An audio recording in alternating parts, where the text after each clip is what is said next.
For over 40 years, I've made my living as a front-of-house audio engineer for regional, national, and international touring bands and groups. Over the years, I've mixed sound in venues from small as clubs and bars to 50,000-seat arenas. I have developed here a course that, when completed, would give you the skills to take a sound system into any size venue, build the sound system, tune it to the room, do a sound check, and mix the live show. I will also show you how to gain access to literally hundreds of songs that are broken down into individual audio tracks that you can download for free and use to begin to develop your mixing skills. No matter how many years it took you to learn to sing or play your instrument, the final sound that the audience hears is controlled by the sound man. The fine blending of sound and frequencies is as much important to the outcome of the song as the notes played. From the moment that the sound exits the speakers, it is affected by the environment. It is the engineer's job to be able to identify these effects and, using the tools provided, to reinforce and amplify the true and accurate signals that enters the mixing board. You might wonder why we started right off with a diagram. It's simple. Signal path is the most important feature of a sound system that you must understand. So this chart is your roadmap.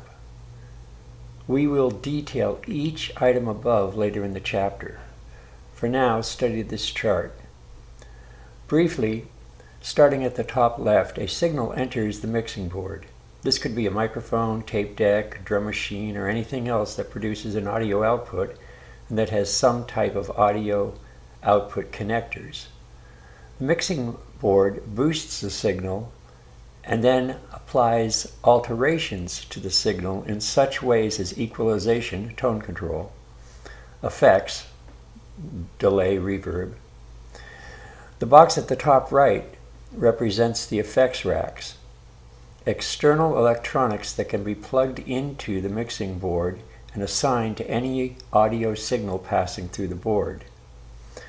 The signal is then routed via controls on the board to several outputs that are directed to either the house system, which the audience hears, or to the monitor system, which the band hears. The mixing board is also capable of routing the signal to several other auxiliary outputs to drive other audio devices. In the example above, this system uses the mixing board to provide a mix for both the house and monitor systems. In larger systems, the monitor mix is handled by a separate mixing board positioned right on the stage. Looking at the house first, we see that the signal leaves the mixing board and then enters the EQ, equalizer. The EQ is a device that controls audio frequencies and compensates and balances the sound to each room. More about sound in the room later. Leaving the EQ, the signal then enters the crossover. The crossover is a device that divides the full range frequency audio signal into groups: lows, mid-range, and highs, and then sends the appropriate range onto amplifiers that then send the signal to appropriately designed speakers. Speakers are designed to reproduce only specific ranges of audio.